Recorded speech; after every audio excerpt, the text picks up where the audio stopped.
শুভ নববর্ষ সবাইকে। Learn with আলীর পক্ষ থেকে সবাইকে একরাশ ভালোবাসা। আজ আমরা জানব কিছু জেনারেল নলেজ। কালো হীরের দেশ কাকে বলা হয়?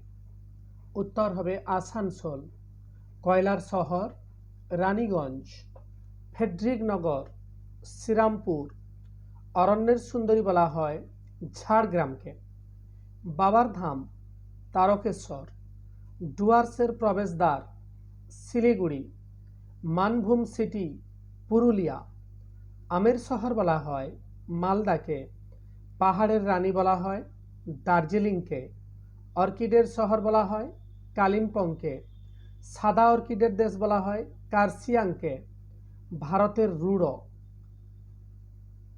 দুর্গাপুর, ধানের গোলা বলা